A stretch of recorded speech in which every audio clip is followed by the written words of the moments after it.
is there anything that you would like listeners or people who have not played this game to know, or has your perception changed at all about in the past 2 years on your game, or you still love it just as much? So it's no, I still love it, and sometimes I Yes. fall.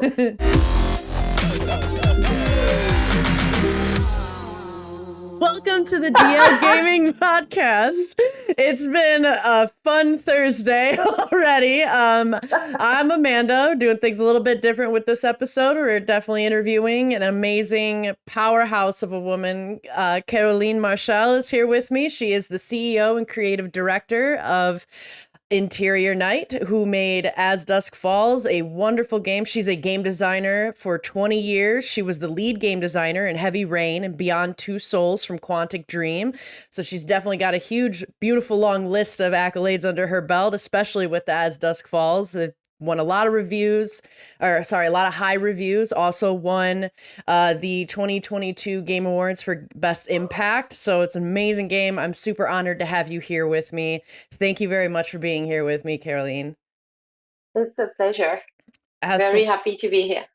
Absolutely.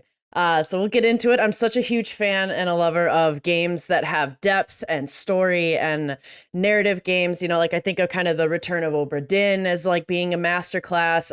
Recently for me, it was Baldur's Gate 3. I know you played some Baldur's Gate 3. I watched the BAFTA interview. Yeah. Did you finally romance Astarion? Because I know you were trying to. No, I know. Yeah, I couldn't get him either. Yep. He's a hard one to get. Yeah. I'm glad you're saying that because I was a Dark Urge and I spoke to Neil Newborn, who's a friend, and he was like, "Well, you're Dark Urge and you didn't manage to romance Astarion." I was like, "Oh, I'm so bad. Don't make me feel worse."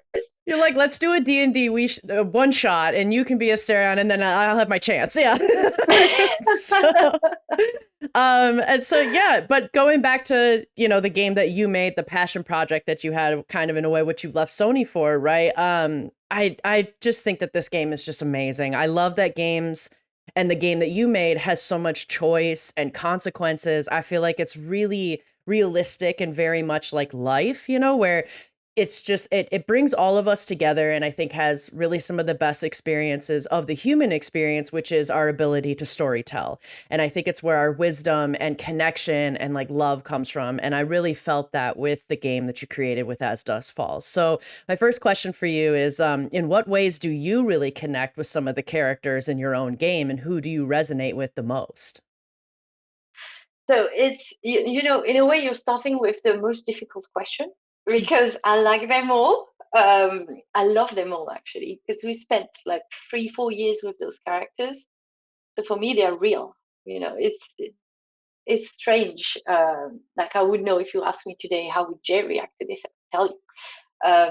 So I do have a lot of love for all of them. I like for sure, you know, Vin's family moving cross country, like I can relate to that because I moved from France to the UK.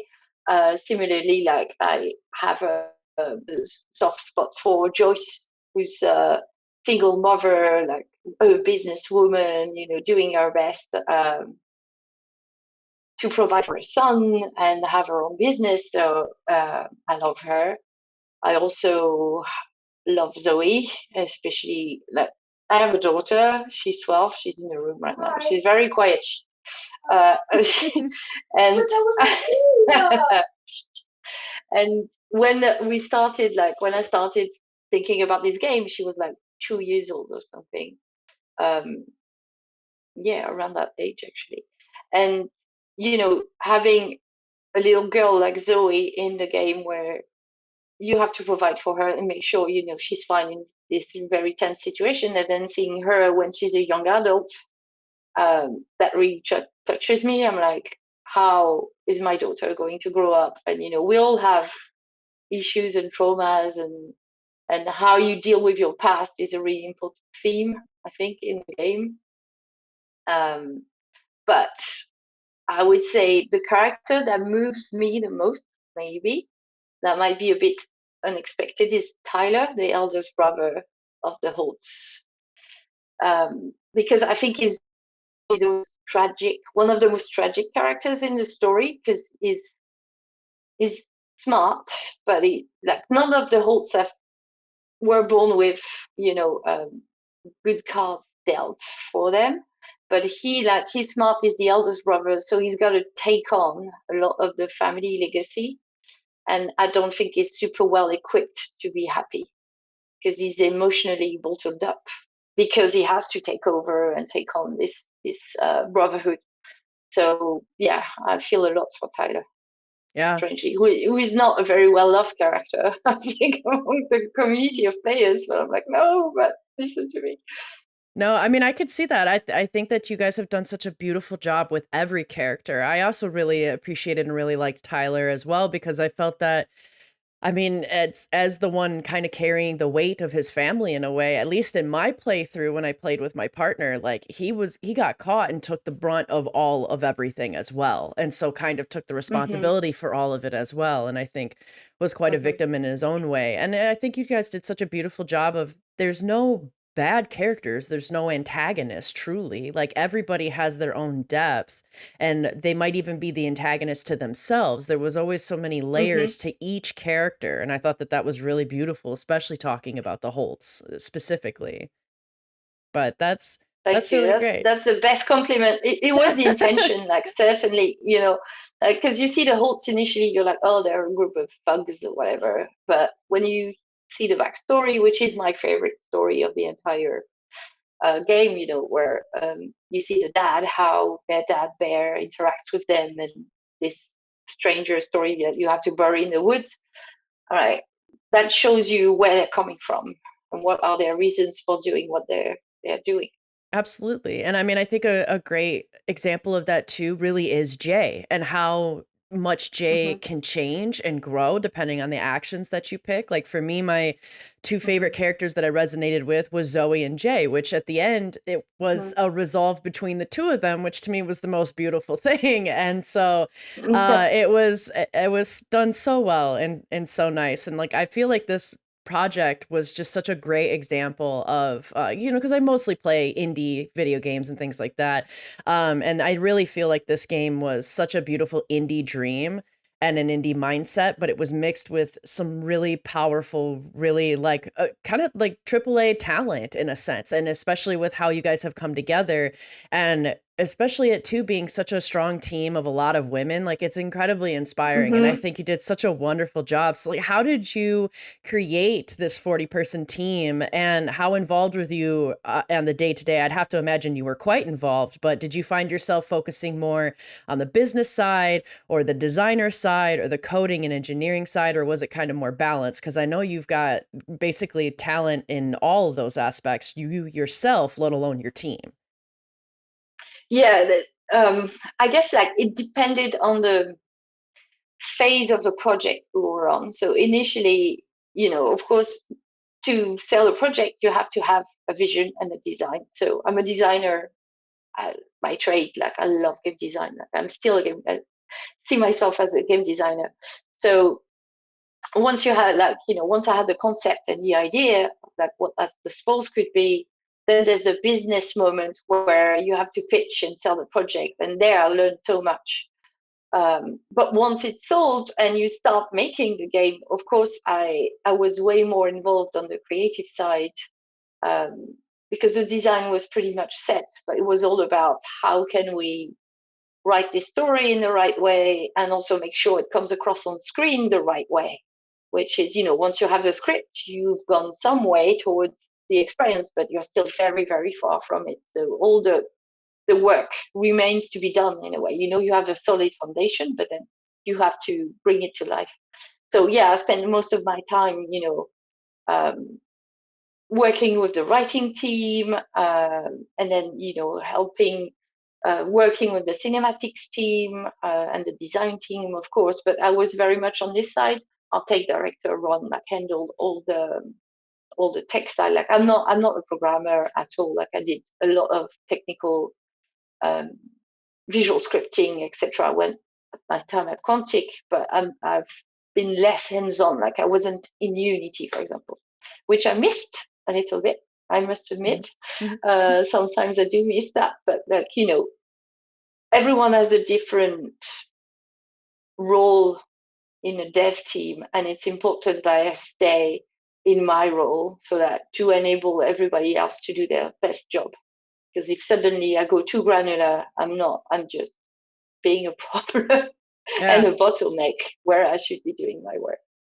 Well, yeah, and I mean, you got to let the talent shine where it is in its talent, and so I mean, then that's great, and I think that that's probably a really great talent of yours as well, is being a very good director and CEO, because I feel like this game really shined in a lot of ways of how it was designed. I mean, I played it by having the computer stream to the TV and then played the whole game off of the phone.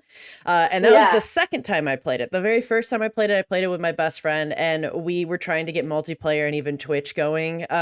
We couldn't get enough yeah. people to join in and play, which was the problem. But as far as like the build of it and like the interactive of it, I thought it was really well done, and really just fantastic. It was so wonderful to sit there on the couch and kind of like play the game like a interactive movie, and Yeah, just enjoy it, which I think was a good chunk of your guys' intention, right? It was to kind of bring in a bunch of people to really immerse themselves into this story. 100%. And I must say, like, it ended up being much better than I imagined it could have been at the beginning. And that's thanks to the talent of the team, like, because we brought like so many talented people from different fields. You have a very full life as both a CEO, director, a designer, you're a partner, you're a mother, you have so much going on. And so, kind of like how Zoe goes under the water to meditate and holds her breath as long as possible, I'm kind of wondering and curious, how do you find balance and kind of maintain your own peace within our own story of life? Yeah, that's a good question. I think it comes with age. Like you got better answers. One of the things I love doing is looking at my children growing up and trying to, just because it's a joy, and trying to understand people better as well. Um, I don't know. I think the world is pretty mad at the moment, but also fascinating. Like life is messy, everything's chaotic, um, and I think like by getting older, I think you learn what's better for you, what you really truly care about, and you also learn to kind of slow down and look at the things around you that can feel smaller but are actually really beautiful. Like it's gonna sound tacky, but like being in the garden and just enjoying having grass under your feet or these kind of things, or just the wind on your face. But I try also to nurture my creativity by not just living life, but also like reading books, playing games. I love playing games, of course. Like on my birthday, my Yeah. treat is that I take the day off and I have a massage and I play games. And No, that's it's lovely. It's the treat. important to do the little things, right? Uh-huh, Grounds uh-huh. us. I love that. Yes, Uh, yes. Kind of going back a little bit, we had talked about your like business side of things briefly. So a Mm-hmm. lot of indie devs that I kind of talk to, they face a lot of challenges when they're trying to find a publisher to take on their project. And so would you mind walking us through kind of how you got Xbox to be a publisher, and do you have any advice for those developers that are trying really hard to land a deal, such as when you left Sony, which was, I'm sure, a really great path, but you went to pursue your own passion in your project. So I'd imagine it was kind of a lot and hard in a way to find a publisher in a sense as well too, right? So do you have any advice for them? Yeah, I wished. It feels like it was only 8 years ago, but it feels like it was an entirely different era. And honestly, I did it because I was like, I don't know, I'll take the plunge. I really want to make this game. I don't care what happens. Like I just had my second baby, my son, and I was like, I'll try for a year. If it doesn't work, I'll rethink. But it was a much more, I think it was an easier time. Right now, I don't pretend that I understand exactly what's going on, but I think it's like a lot more ruthless and difficult. But what I did basically is that I bootstrapped for a year.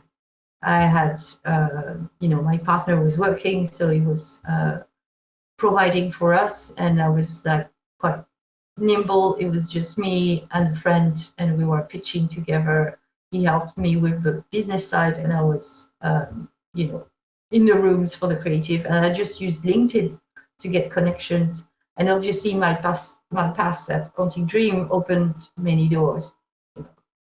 Everybody loves Heavy Rain. Like in the industry, it's still like a big thing, which is great. Like honestly, but I think nowadays it's much harder to navigate because the publishers don't really know, I feel, what they want to do, because everything's a bit scary. I think right now to them, the big bets don't necessarily pay off. The smaller bets it's harder to stand out. There are many games, and a lot of them are great. Even the great games don't always succeed, so it's unsettling. But I think my advice would be the same, just go with your gut, be bold, because if you're trying to tick off boxes, maybe it will please a publisher, but honestly, I don't think it's very fulfilling. And also, I don't think it's doing a service to the publishers, because sometimes, if they try and you can't make great things with an Excel sheet, essentially. So I think originality is still key, but you have to have commercial acumen. Maybe 6 years ago it was possible to start with 20 millions in the bank. I don't think that's possible right now, and or maybe it is for games that certainly aren't narrative then. But I think when I pitched As Dusk Falls, it was even smaller than what it ended up being, because I was like, I'm not going to ask for those 20 millions, because first, I'm not sure I can manage those. I've never done that before. I don't want to be crazy. But also it felt like it's too much of a bet for a new studio, even if we're veterans, the core team has 15, 20 years of experience, each of them for sure. But still, it's a new team, as in we haven't shipped before together. And we're all learning as we do it. So it felt like, be mindful of the kind of bet you're asking potential partners to take. And also, what's your potential audience? I knew who I wanted to talk to, in terms of audience. As you said, the people on the couch, your friends, your partners, people, because I love co-op. There's not that many co-op games, right? And when you say multiplayer, people think competitive, blah blah blah. But that's not the approach we had with As Dusk Falls, because you share stories, you don't compete against another person for a story, right? Yeah. So it was having a very clear sense of who we want to make this game for, and why, and then come up with a proposal that's not crazy expensive, that makes sense, that will stand out, that's a new approach to narrative that's never been done before. So it was that originality, sensible on the commercial side, and with a very clear sense of who you want to talk to in terms of who you want to attract as an audience. Yeah, and your direction. That's great. That's wonderful advice. I'm curious too as to what kind of advice or challenges you'd had with, because I know that as you were building this game as well, you guys were dealing with COVID, and so I mean, how was that experience? I know that you had kind of this script, and it wasn't really voice actors, it was film actors. And so kind of how was that process of trying to navigate a pandemic and also work with your team and work with very live things? Because you could have went with animation and voice actors and they could have sat at home and did it, but instead you went with actual actors acting this out. And so how was that process and kind of handling and dealing with COVID during that? It delayed us for sure. I remember we had a shoot in February 20, and I was like, this is coming, this is not good. So that shoot was we managed to finish that shoot, but we had a very big shoot block. I think it was planned for April or May 2020. And at this time, the lockdown had hit. So we had to push it. It delayed development, even because, as you said, we were filming with live actors. but we also had VO recording sessions because some of the actors do the voice and the visual performance, but we didn't record the sound on the shoot. So we did also like tons of VO sessions where you had one actor in LA, another one in London, and they didn't record together, even if they were both in LA, which normally without COVID, you would have them both in the booth, and it's much easier, much better for them as well to have the other person to react to. So it took longer. Essentially, this is what happened. It took longer.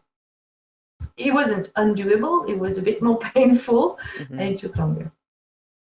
Did that kind of have an impact too on the inspiration of the art style of the game, or was that something completely different? Because this art style and this graphic choice and design in this game is super unique. At first, I think it was kind of like, whoa, this is really weird and really different. And then I grew to love it. I remember, I think, seeing in an interview you had stated that you purposely wanted kind of less pixels to kind of let the story sit and the imagination go. And I think that you can absolutely see that and feel that as you're playing the game. So, I mean, but did COVID impact that too with that choice? Like, would you have done kind of more of live action and showing those clips, or did you have this kind of set in your mind that you wanted this art style from the very beginning?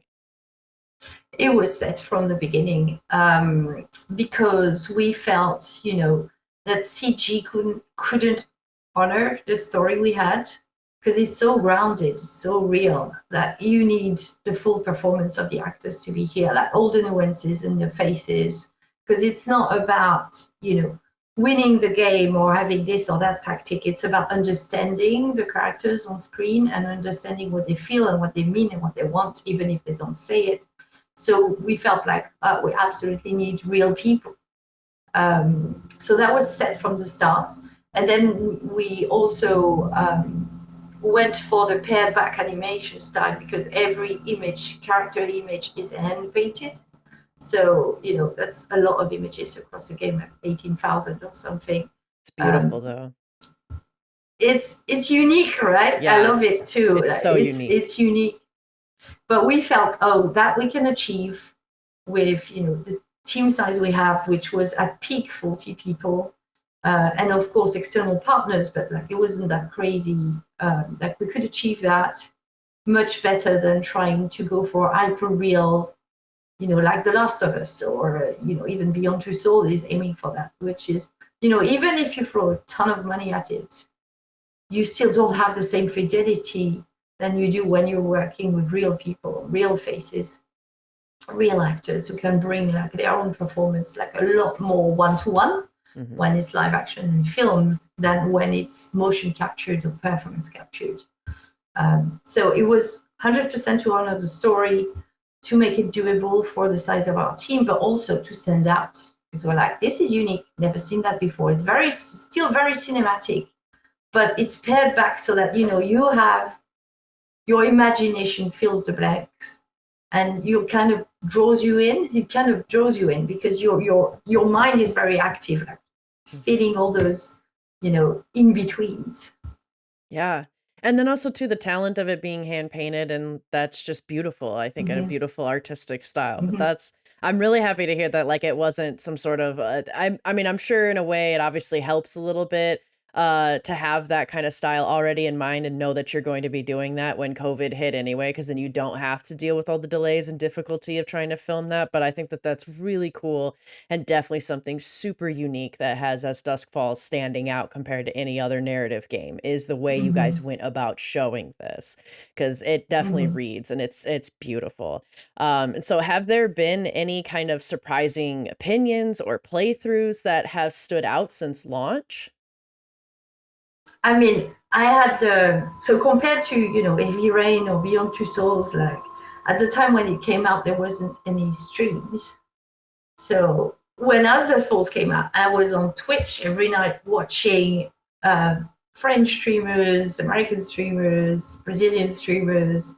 Even when I didn't understand what they were saying, it was just so funny because you could feel the reaction to the story and their emotions.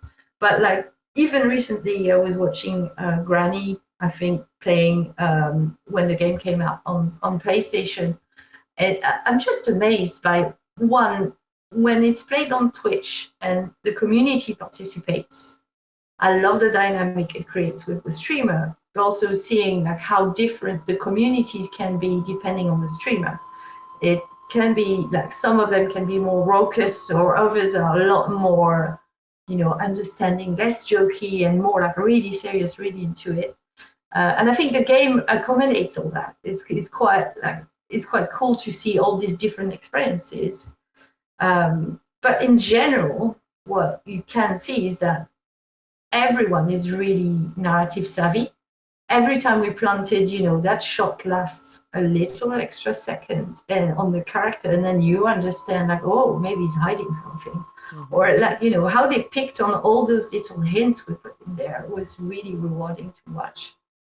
And yeah, the broadness of reactions, like some playthroughs, people are very dead set on like, oh no, you shouldn't do this, or Jay would never do that. And you watch somebody else play, and it's the entirely different reasoning that leads them to pick the other choice. And they really feel strongly about it. And I think that's great because, again, like we're trying to write so that we don't judge the characters, and that will let you try and understand where they're coming from and make what you think is the best decision on their behalf. And so yeah, that's the beauty of it. And we took like really a lot of care to make sure every decision would be balanced. So we had like telemetry of where on every choice is. And when we did user testing, we're like, why is this branch never picked or not picked enough? So we try to rebalance the story and the labels on the choices so that it makes it more sense and it feels reasonable.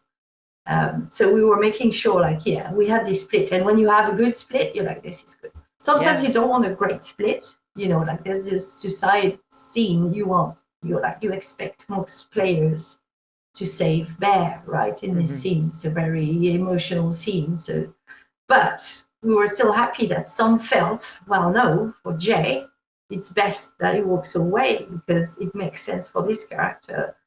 And Bear is a really difficult person to deal with, and he's desperate. So, having those balance was really important, and it showed like in the playthroughs. And when you look at the percentages afterwards, like it's pretty balanced.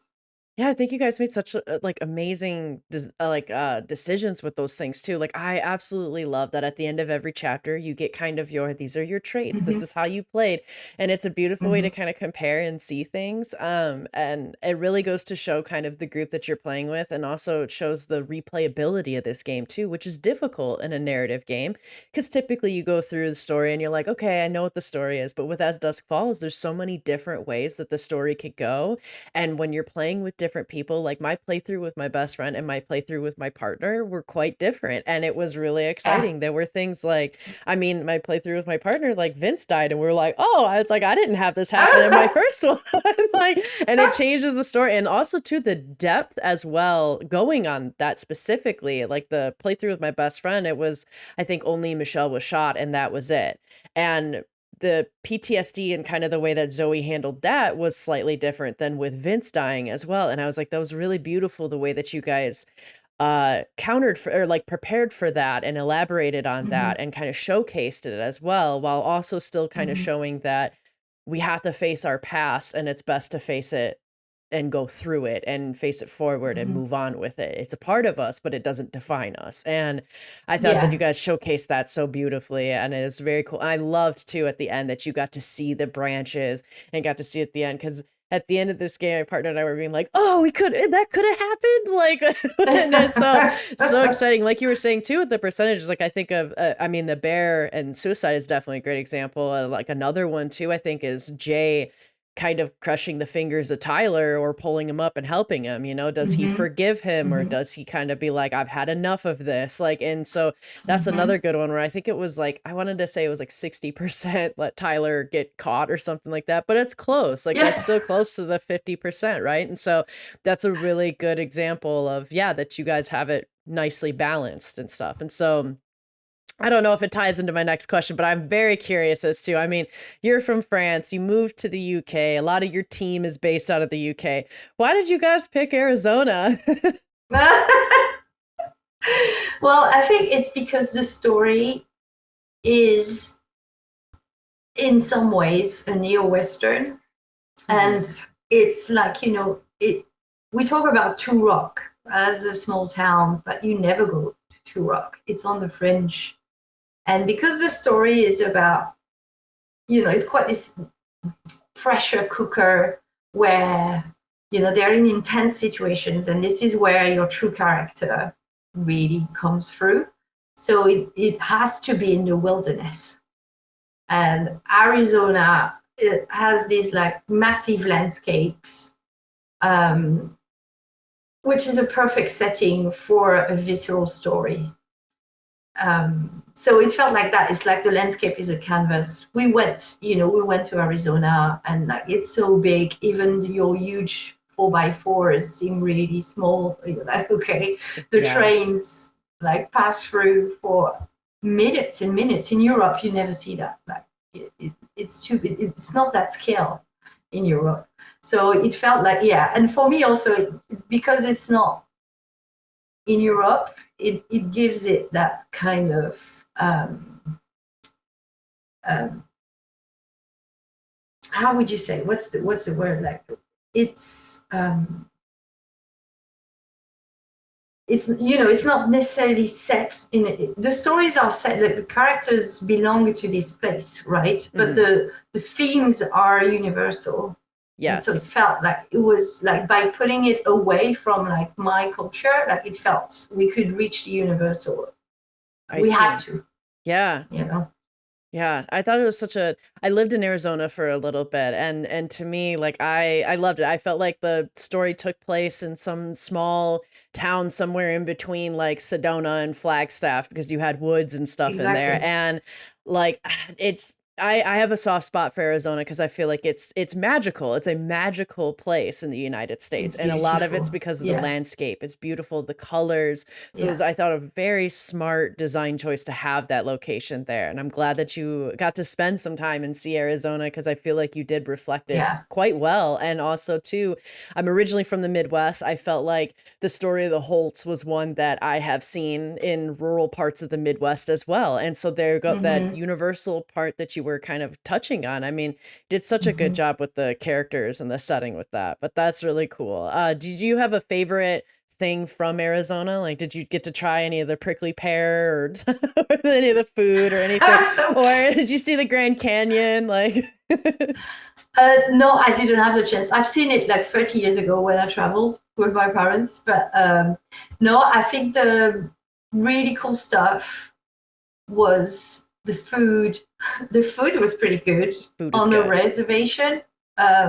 We had like this massive, is it a fried Mexican bread? Inspired. Yeah. Yeah, it was amazing, really good. And the people, I thought the people were adorable. Like, we went to, I think it was a gas station, and there was this old couple still there, and they opened up their shop, obviously, and they were like very happy for us to take pictures.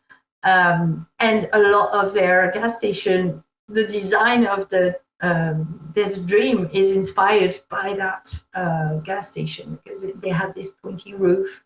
They had refurbished everything. They were absolutely lovely. Oh, that's perfect. Oh, that's awesome. Yeah, that's so cute. Were there any kind of challenges that you did experience in the design, or that you were experiencing, or I guess now that time has passed, is there anything you would change? I mean, it sounds like you would have not changed the setting, obviously, but because Arizona's great, but were there any kind of things that you would change now? Honestly, no, I love it. Like, I'm very proud of what we've done. In terms of, for the development process, I wished we would have been better, faster, of course. Like, we had quite a few rewrites, not necessarily to change the story, but like to refine the dialogue, making sure the characters came across the way we intended, that they were relatable. So that was the part where I'm like, I wished we could have hit that better. But we learned, it's good. Like, it was our first game together, so obviously you can do better afterwards. And like the multiplayer, like, it was quite ambitious because you see the story, but there's a lot in the back under the hood. Like the multiplayer, the number of controllers, can play with your phone, with any controller, keyboard and mouse. You can cross-play across platforms. You can play online, local, or mixed. There's the Twitch mode and all that. That's a lot, actually. It's so much. It's a lot. Yeah. Yes. It's not as simple as a single-player narrative experience, right? Already it becomes like a much bigger beast. But I'm very happy we did that. I wouldn't change that, especially the Twitch mode. At some point we dropped the feature, and then because thanks to COVID, actually, we had to take a bit more time. So we thought, why don't we put this back in? And I'm so glad we did. Oh, that's awesome. And I feel like with using my phone as a controller, I was really impressed actually as well, because I was expecting when I first booted it up that it was just going to give me the options to click. I wasn't expecting it to be, you have full control over the cursor and you can move. And now this is almost like remoting in using your phone onto the PC. And I was like, that is a lot of work that went into doing this, and like being able to have everything integrated and everybody be a part of it, especially with overrides and Twitch. It's really impressive, I think, what you and your team have achieved with this. And I mean, I guess another question I've got kind of related to this is, since it has been about 2 years since launch, like, is there anything that you would like listeners or people who have not played this game to know? Or has your perception changed at all about in the past 2 years on your game, or you still love it just as much? So it's no, I still love it. And sometimes I thought, because it's been 2 years, as you say, like once it comes out, you're like, obviously it's kind of nerve-wracking, like watching people react, and some people hate it, some people love it. You hear everyone has an opinion, so you hear the full spectrum. Spectrum, sorry, yes. But then, and also once it's out, you're like, okay, I don't have to play it again. Because I've played it so many times. But then I keep playing. Like, I've played with my friends. I've played it with my mom, who's 73. She never played a game before, but she felt really competent playing with us. And she was like, she was all about making decisions. That was like, we did well, Or sometimes when I replay on the stream, because we've done a few streams, we play the first few chapters, you're like, the tension builds up really well. So, we did a good job with that. It still works. And also there's a nostalgia of like, this is Jay, and this is Dale, and this is Sharon, and here is Vince. Like, those characters, as I said earlier, like, they're alive. So, that's been like, no, it's been, I'm still very proud of it. And when I see it, I'm like, no, actually, because sometimes you become really critical of what you've done. But when I see it again, I'm like, no, it's quite successful in achieving what we were set to achieve. Absolutely. So, yeah. And it feels like it's a genuine game, It's a genuine game. It is. It's a beautiful game. I'd imagine as time has gone on, you've probably, like, it sounds to me like you have fallen more in love with it, actually, because you were right. There's a good chunk of people that get much more critical, and they're like, I should have done this. But it sounds like you keep finding these new corners of it where you're like, oh, I love this. No, I love this. Oh, I love how this has gone. Yeah. Yeah, but for sure, there are things I'm like, no, I don't like that. For sure. You can't avoid it. You have to be critical a little bit. Yeah. Yeah. But no, there's a whole no. Yeah, so I got just 2 more questions in your time. And so I guess the next question I feel like a lot of people are kind of thinking of, and probably you are yourself, is that, like, what's next? Are you working on, are you working on life stuff and focusing more on being a mother in your life? Or are you working on an extension of this game, or what's next for Caroline? So we are working on a new project. Finally, yes. I can't tell anything about it just yet. That's fair. Yeah, thank you. Well, I think it's gonna kick ass. So that's the main thing at the studio. And on the personal side, I'm just trying to enjoy that. My daughter started secondary, as you can see, piece of work. My children are happy. I'm getting ready for my blue belt in kickboxing, and trying to not to tune in too much to, like, trying to keep sane with the state of the world. Like, looking at the state of the world is really tough and worrying, but keeping hope is important, and connecting with people is important. Absolutely. Yes, and seeing all sides of the narrative, and keep sticking with the little things, like you said, with the gardening and the different ways that kind of keep us all grounded, I think is incredibly important. But that is very exciting. I will definitely be keeping my eyes open and hopefully get to interview again when that next project happens. I would love that. Are there any games that you're playing right now, or I guess what is kind of like your greatest inspiration or some of your biggest inspirations when you go into a game to design? So usually, in terms of games I enjoy to play, they are not necessarily the games that inspire me. These are the games I can be jealous of, though. Yes. I'm like, this is so good. But in a good way. I love being jealous, like, in a good way. Right now I'm playing 1,000 Times Resist. I think it's awesome. It's a narrative game set in this weird future with a lot of mystery. It's beautiful. I've just started The Rise of the Golden Idol, because I'm a big fan. I love that of game. The Golden Idol. Yes. It's a good one. Yes. I've played like all the DLCs. Like, I play with my partner because this is one of the few games where, as a genre puzzle, like, it doesn't matter if you don't hold the controller, you're still engaged. So that's one that we really enjoy. So we started just yesterday. But in terms of inspiration, like, games that inspired me in the past, like, it's a lot of Japanese game from the early 2000s, Shadow of the Colossus, Killer 7, the Metal Gear series. I've talked about Metal Gear multiple times, like, honestly, but it's from a design perspective more than a story perspective. So I think there's always brilliance in any of any of the Metal Gears. Like, there's always a moment you're like, wow, this is awesome. And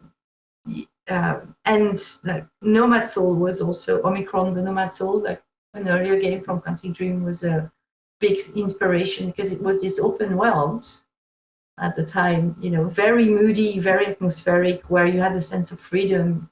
And it just convinced me that, games are a super powerful medium, and that they're both at the crossroad of technique, tech and art. I think it's just super exciting. So these are the kind of inspirations, but sometimes I get inspired by games in an entirely different genre.